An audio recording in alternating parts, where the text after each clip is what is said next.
Bonjour à toutes et à tous, c'est Hermès, j'espère que vous allez bien, j'espère que vous avez apprécié la vidéo de mardi. Aujourd'hui on va faire une vidéo un petit peu particulière puisque je me suis embourbé dans un trade, j'en ai parlé sur le Discord des rois du marché, R m'a répondu et je vais vous parler de tout ça puisqu'il utilise un indicateur qui s'appelle le Serpencator qui est plutôt très efficace avec un taux de win rate de plus de 62% sur plusieurs centaines de trades en backtest. Donc on est en train de le co-construire avec l'ensemble des membres érudits directement dédiés à l'Académie des rois du marché. Donc s'il y a des traders qui m'écoutent, je vous invite franchement à rejoindre l'académie puisque on passe à la vitesse supérieure et beaucoup de traders en demandent.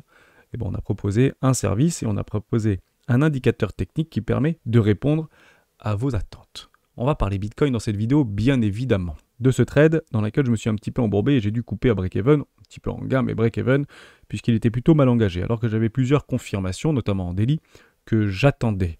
On va faire un petit tour d'horizon. Et je vais surtout titrer cette vidéo, comme ça on va remettre un petit peu de baume au cœur. Si vous attendez des magnifiques impulsions haussières ou des fortes dégradations baissières, on va finir par les avoir. C'est prévu pour la semaine prochaine. Je vous explique tout ça dans cette vidéo et accrochez vos ceintures parce que ça va swinguer. On commence maintenant.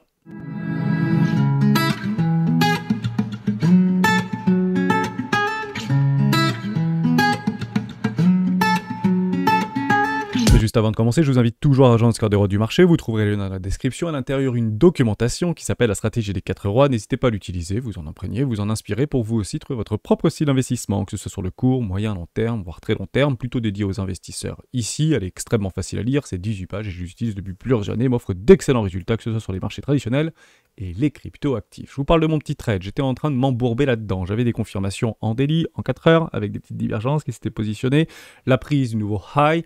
Premier arrêt, 0,50 du range. En somme, on repasse dans une zone discount. C'est un bon play à prendre ici avec des targets de AB égale CD. On peut les prendre comme ça si vous voulez. AB égale CD qui m'a donné un objectif théorique aux alentours des 74 000 $. C'était mon objectif. TP partiel juste ici sur un ratio de 1 pour 1 avec prise au niveau de mon stop à break-even. Quand je vous parle toujours de prendre un take profit partiel, je le prends systématiquement. Si vous étiez dans le trade où je me suis fait...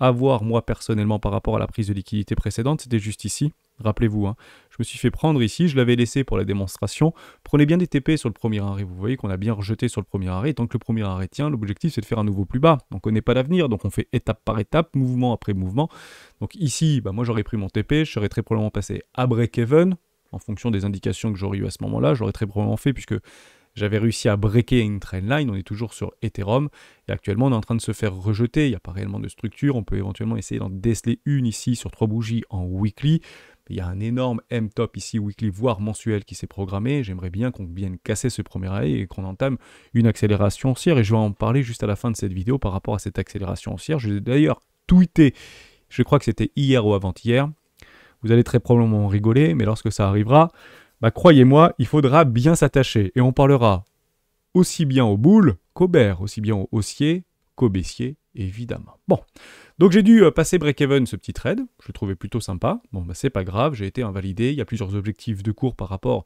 à cette prise de liquidité. Un demi-milliard de liquidés. Est-ce que ça suffit? Pour l'instant, je ne le sais pas. J'attendrai de nouvelles confirmations. Mon problème, c'est que j'ai breaké au niveau de ma trendline. Vous vous rappelez qu'on avait tracé des petites trendlines, notamment sur mon RSI, qui se trouve exactement ici. Il faudra tout simplement, à partir de maintenant, que j'attende qu'on vienne réintégrer au-dessus de ma trendline. Et honnêtement, si on fait ça, c'est probablement bullish.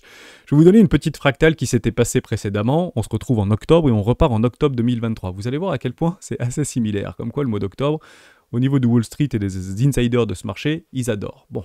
Vous avez compris ici, je vais essayer de le reprendre. Voilà, exactement là. Donc c'était début octobre 2023 et hop, on repart en début octobre, donc début octobre 2024 et on repart en octobre 2023 juste ici. Vous voyez entre le 12, 13, 14 octobre, exactement là. On a eu exactement la même situation, je ne sais pas si vous le voyez. On avait fait une digression juste ici, on avait breaké, on avait réintégré. On vient chercher exactement la même ligne. Un petit peu un point pivot si vous voulez sur notre RSI. Vous voyez cette petite ligne ici. On est exactement là actuellement et on est exactement venu sur la ligne des 45 à peu près sur notre oscillateur RSI en 14 périodes. Et regardez ce qui s'était passé sur le cours. Donc il faudra attendre ça. On accrochera bien nos ceintures. Mais c'était exactement ce qui s'était passé ici. Vous voyez, on avait fait une espèce de breakout. On a fait une petite déviation sans pour autant chercher le précédent l'eau juste là, et on s'est dit, bah, il faut aller le chercher, il faut aller le chercher. Puis on a fait une accélération. On est parti chercher la liquidité, premier arrêt du précédent mouvement. On fait une dégradation. Tout le monde avait des objectifs un petit peu plus bas, voire d'aller chercher les gros déséquilibres de marché. Accélération. Et une très forte accélération momentum. On réintègre ici au niveau de notre line. Et derrière, qu'est-ce qui se passe? On explose tout. En gros, si on se retrouve là, c'est qu'on se retrouve à 74 000 $ à peu près. Et je l'estime pour la fin de la semaine prochaine. Tout simplement. Donc je pense qu'on fera quelque chose comme ça d'ici la fin de la semaine prochaine. Parce que je suis boule. Encore une fois, j'ai des confirmations, on est dans des gros flux acheteurs. Maintenant, on peut avoir exactement la même situation, croyez-le ou non, pour les bears, pour les baissiers. On peut avoir exactement la même dégradation pour les bears. Dans l'un comme dans l'autre, ce sera très probablement catalysé. Actuellement, j'ai une vision sur l'emploi, 4,2 au niveau du consensus. Est-ce qu'on va être estimé à la hausse? Est-ce qu'on va être estimé à la baisse? Est-ce que ce sera bien pris par le marché, mal pris par le marché? J'en ai pas la moindre idée. En même temps que j'ai pris mon trade, on a eu au niveau de la Fed vis-à-vis de l'Atlanta par rapport à la croissance estimative sur les prochains quarters qui passe de 3 à 2,5, donc c'est pas très positif, et l'inflation, toujours sous contrôle, on est à 2%, et Jérôme Powell qui nous explique qu'on fera pas 0,5 points de base de baisse, mais plutôt 2 fois 0,25 points de baisse, ça va pas beaucoup plus au marché, il y a une petite dégradation, mais c'est pas grave, regardons les flux, regardons la tendance, et ne regarderons pas au niveau de l'inter-range, ça sert strictement à rien. Si vous êtes plutôt range trader, et je me positionne dans cette logique-là, c'est pour ça que je n'étais pas très confortable sur ce trade, j'aime bien prendre les extrêmes, soit les hauts, soit ici, soit les bas, soit les hauts, et actuellement, je ne l'ai pas pris celui-là, donc basta. Et s'il fallait le prendre, c'est à ce moment-là qu'il fallait le prendre, bien évidemment. Donc, je me suis senti un petit peu inconfortable, j'étais exactement pas milieu d'arène, sur un point pivot actuellement qu'on est en train de travailler. Vous avez des confluences, notamment sur Ishimoku Kinkoyo. Si on prend au niveau de Géo les ondulatoires, on aura en fait une fin de mouvement baissier par rapport à cette corrective au 9 octobre. Boum! Coïncidence, corrélation par rapport à mon propre play, je vous l'explique juste après. Donc je pense que fin de semaine prochaine, on aura à peu près la décision du marché. Soit on explose à la hausse, soit on va très probablement plutôt à la baisse. On est clairement mûr actuellement pour prendre une décision. Et en parlant de décision, si vous aimez les petites patterns, vous avez ici un triangle de contraction qui s'est positionné. Je ne sais pas si vous le voyez. Regardez, hop, on va le prendre comme ça. Voilà, juste ici, vous avez la même chose sur le RSI. On a eu la confirmation sur le RSI. Généralement, ces triangles, quand on arrive à peu près aux 2/3, on va chercher tout simplement le breakout. On a eu le breakout, on fait le pullback. Un petit bijou, c'est chirurgical. Et vous prenez donc la hauteur de votre triangle ici par rapport au breakout. Et l'objectif de prix, c'est aux alentours des 80 000 $. Vous vous rappelez, on avait eu cet objectif-là il y a encore quelques jours en arrière. Donc si vous êtes patterniste, partir du principe que comme le flux précédent est haussier, si vous prenez ce triangle qui s'est co-construit à l'intérieur de ce range, ce canal descendant, qui est également un bull flag, donc c'est juste formidable. L'objectif, c'est d'une résolution haussière. Donc jouer la hausse, moi j'ai pas trop d'autres choses à dire. Maintenant, je ne sais pas si on va faire un tour pour aller chercher beaucoup plus de liquidités, ne connaissant pas l'avenir et ne sachant pas si c'est plus rentable pour le marché à l'heure où je vous parle, si c'est mieux d'aller chercher au nord ou si c'est mieux d'aller chercher au sud. Par contre, ce que je peux vous dire, c'est qu'à un moment donné, si on commence à dégrader et partir réellement au sud, on va y rester pendant des semaines. C'est ça qui est un petit peu pénible. Donc on repoussera nos invalidations temporelles, et ici on a toujours les mêmes invalidations, c'est janvier-février. J'aurais préféré être à 90 000 $ avant la fin de l'année. Bon, ma foi, si on a une décision baissière, il va falloir très rapidement réintégrer, et je pense qu'on en aura pour quelques semaines avant de retrouver des couleurs sur Bitcoin. En revanche, si on vient à faire exactement l'exact contraire d'ici la fin de semaine prochaine, on s'en souviendrait et j'aurai le temps de vous en rappeler lors des prochaines vidéos, à partir du principe qu'on ne reviendra pas en arrière. Voilà, tout simplement. J'espère que j'ai été clair là-dessus. En parlant de repartir en arrière, on avait exactement ce play qu'on avait tracé ensemble par rapport à ces canaux descendants. J'aime beaucoup les para-ranges, je l'utilise beaucoup. On avait cassé ici, on avait même clôturé au-dessus des 65 500 $.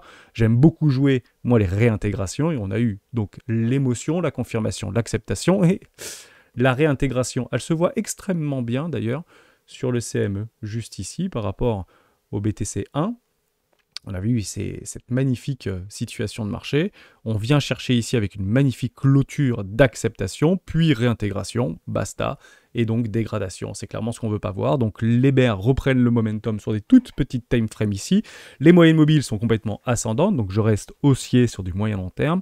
Et si vous vous sentez comme souvent, on est très haussier long terme, on est plutôt baissier moyen court terme, et on est haussier sur court terme. Pourquoi? Parce que dans la théorie de dos, on fait bien des hauts toujours plus haut que les précédents, et des hauts donc toujours plus hauts que les précédents, avec une invalidation très court terme aux alentours des 52 000 $.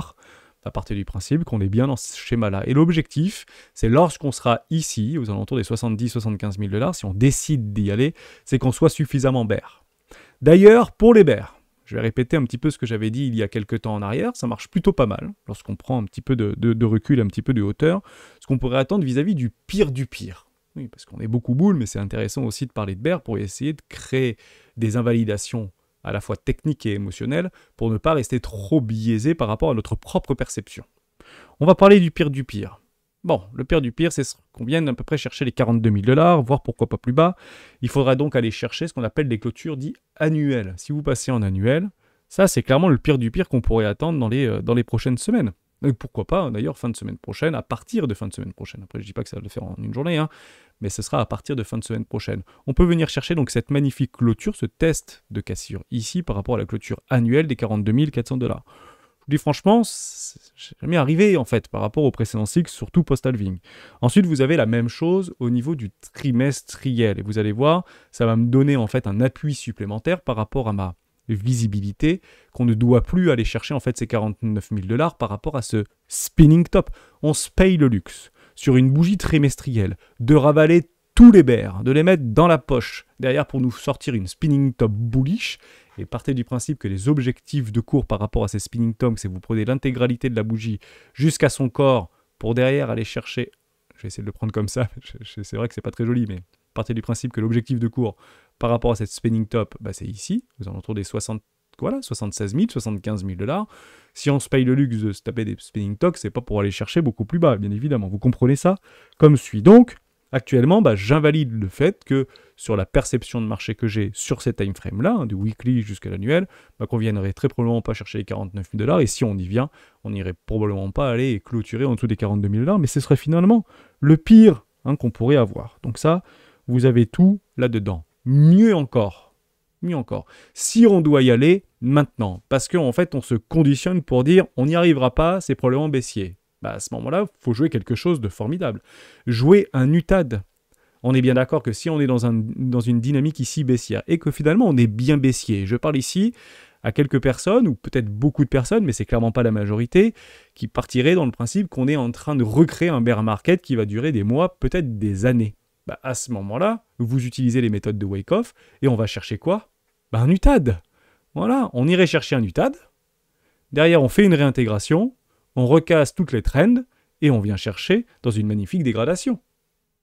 Vous comprenez ? Ne pensez pas le fait par rapport à cette perception chartiste ou émotionnelle fondamentaliste, si vous prenez toutes les tenants et aboutissants macroéconomiques et géopolitiques, qui peut sembler très baissier ici, mais ce n'est pas en tout cas ce que je revois vis-à-vis ou ce que je vois par rapport au graphique, personnellement, sur des grandes time frames, jouez ça alors les bears. Il faut jouer absolument ça. Venez nous piéger.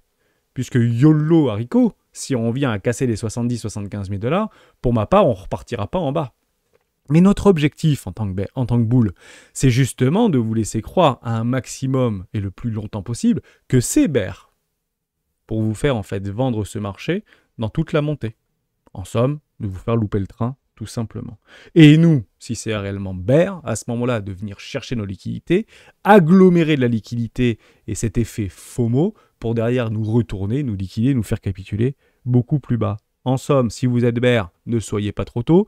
Si vous êtes bull, ma foi, actuellement, c'est pas très confortable, mais je préfère être bull puisque j'ai une probabilité non négligeable de mon côté pour pouvoir voir ce prix continuer à s'apprécier. J'espère que j'ai été clair par rapport à cette représentation sur des plus grandes time frames. Je trouvais ça intéressant de vous en parler. Côté order flow, je vois pas grand chose. J'avais essayé de suivre ici sur un play par rapport au top trader qui reprenait un petit peu le momentum. Finalement, il y a une forte dégradation. Ils ont coupé très rapidement. Les spreads sont toujours négatifs. On a des fundings totaux négatifs. Hop, ça revient positif. Donc actuellement, je pense qu'on n'est pas mûr et on peut aller chercher une forme de dégradation. Je vous donne d'ailleurs les plays. On en a parlé avec Géo lors de l'académie à midi. Donc je l'ai coupé puis je suis dit que j'allais faire la vidéo ici. Il a donc 3 objectifs. Le premier objectif, nous y sommes par rapport aux ondulatoires sur la span 4 par rapport à Ichimoku Kinkoyo. Donc nous y sommes, 59 000 $, puis ensuite 54 000 $, juste ici. C'est assez drôle parce que ça me donne systématiquement des confluences par rapport à mon propre travail. L'objectif d'un trader et d'un investisseur, c'est d'agglomérer des confluences. Et dernier objectif, c'est les 50 000 $.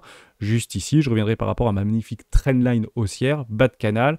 Il y a quelques petits déséquilibres de marché, mais pour moi, on n'a rien à y faire. Et ce serait potentiellement la consécration par rapport à ce triangle de contraction qu'on a visualisé bien avant, aux alentours des 50 000 $. Et R est aussi dans ce sens. Voilà, par rapport au Serpengator, chez moi, c'est plutôt 50 000 $ ici par rapport à un week low, tout simplement. Donc vous voyez qu'on agglomère ici des fractales, on agglomère ici des analyses et des perceptions de marché. Je trouve ça super intéressant. Donc ma foi, je me reprends dans mon trade. J'annule celui-là, donc casser annule à break-even. Et si je dois le prendre, je le prendrai plutôt sur une extrémité en tant que range trader. Après les gros swings, on les prendra à 42 000. Même si actuellement, je le dis, je le répète, j'invalide ce scénario au niveau des 42 000 $. Pour moi, on n'ira plus, tout simplement. Donc, si on y va, je me suis trompé, je vous le dis en toute franchise, mais à culpa, ça ne veut pas dire que je ne garde pas du cash pour éventuellement le jouer, puisque le cash qu'on garde précieusement, c'est justement en cas d'invalidation et de retournement haussier, donc on reprendra des réintégrations. Donc je garderai toujours un pot de cash, mais bien évidemment que je suis en train de l'empiler actuellement, notamment sur différentes crypto-monnaies, puisque ça ne sert à rien à l'heure actuelle et à l'heure où je vous parle, d'avoir 40% de cash actuellement positionné à ne tout simplement rien faire. Trois petites choses. Je trouvais ça intéressant puisque ça permet encore de faire un petit peu de sentiment. Le premier, c'est celui-ci, 37 au niveau du Fear and Greed. Honnêtement, on part encore plus baissier que nous l'étions sur le cycle précédent. Je trouve ça drôle parce que si on reprend à octobre de l'année 2020, honnêtement, on était super baissier. Mais si on prend les codes parts, alors je me suis posé la question, on en a discuté avec les académiciens, est-ce que c'est ma perception? Est-ce que c'est l'expérience que j'ai emmagasinée sur les 4 dernières années qui me font en fait un petit peu voir quelque chose de différent ou percevoir émotionnellement ou sentimentalement parlant quelque chose de différent? Mais si on reprend exactement les schémas vis-à-vis du Fear and Greed, sauf si l'indice et l'algorithme a changé par rapport à ce qu'on avait vécu exactement à la même époque, en fait en octobre-septembre, on est quasiment au même niveau, vous voyez, 45 ici, 46, puis 53, puis après, YOLO, l'haricot, c'est parti dans la stratosphère. Et honnêtement, je ne me mettrai pas en face de ce TGV-là. Je l'avais fait il y a 4 ans, je ne le ferai pas cette année-là. Peut-être que c'est une erreur, soit dit en passant, mais je suis assez partisan du ce n'est jamais différent, pour être tout à fait honnête avec vous. Donc 37 au niveau du Fear and Greed, c'est assez rare de l'avoir au mois d'octobre. Oui, on s'est pris un petit coup sur la tête. Ça ne veut pas dire que c'est baissier, puisque si on reprend bien sûr la théorie de dos, on a bien des hauts toujours plus hauts que les précédents et des bas toujours plus hauts que les précédents. Donc on va faire d'ailleurs ce travail-là, je trouvais ça plutôt sympa. D'ailleurs en parlant des magnifiques trends, etc. On vient juste s'échouer ici, vous le savez, on achète des trendlines baissières, comme on l'a fait aux alentours des 50 et ici 53 000 $, puis on vend des trendlines haussières. On vient basculer, on vient casser ici, en tout cas on vient s'échouer sur cette magnifique biseau ascendant ici pour moi de momentum. L'objectif c'est de le casser et de s'envoler, et quand on va s'envoler, ça va s'envoler fort pour être tout à fait honnête.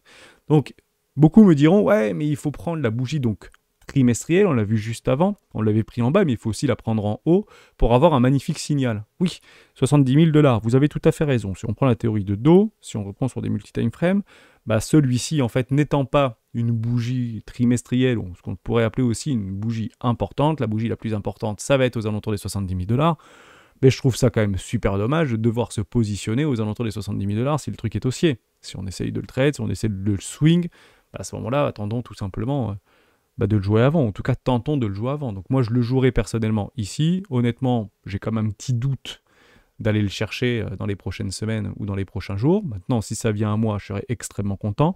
Et je suis tout à fait honnête avec vous, aussi terrible soit-il, je ne pense pas qu'il y ait une corrélation directe, je dis bien directe, par rapport à un directionnel vis-à-vis de ce qui se passe au Proche-Orient. C'est terrible ce qui est en train de se passer. Mais il y a des guerres partout dans le monde. Effectivement, ça peut être compliqué parce que ce sont certaines grandes puissances qui s'attaquent actuellement. Des puissances qui sont potentiellement dotées de l'arme nucléaire. Je le conçois tout à fait. Mais à partir du principe que c'est pas parce qu'on en parle aujourd'hui que les marchés doivent plus le prendre en considération. Reprenez en fait tout ce qui s'est passé, ne serait-ce qu'au niveau de l'attaque de la Russie contre l'Ukraine. C'est terrible. Mais bon, on a repris pas mal de couleurs, notamment sur les marchés financiers, que ce soit sur le Nasdaq, le S&P 500. Donc on ne peut pas prendre à argent comptant à chaque fois qu'il y a quelque chose de terrible qui nous percute émotionnellement et qui nous touche émotionnellement, de dire c'est ça, c'est le pourquoi du comment. Ça en fait partie, je ne dis pas du tout la même chose, mais partez du principe que toutes ces news qui sont dévastatrices, potentiellement baissières, potentiellement alarmantes, tant que ça ne crée pas en fait des cassures au niveau des flux, bah, c'est pas directionnel. C'est juste de la volatilité de prétexte à l'intérieur des ranges, tout simplement.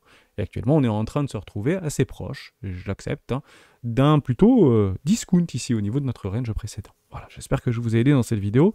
J'ai pas plus de choses à dire. Je vous montre juste cette apothéose. Pourquoi ce serait fin de semaine prochaine qu'on aurait une explosion. Je l'ai tweeté. Et vous avez d'ailleurs été extrêmement nombreux à le regarder. Et 8000 vues, plutôt sympa, pas mal de retweets, donc c'est toujours intéressant. C'est marrant de voir ces trucs-là parce que, encore une fois, je suis assez partisan des choses qui sont assez auto-réalisatrices. Et je parle du principe que c'est jamais différent. Et effectivement, dès que vous avez une impulsion, au bout de 32 semaines, vous avez une nouvelle impulsion.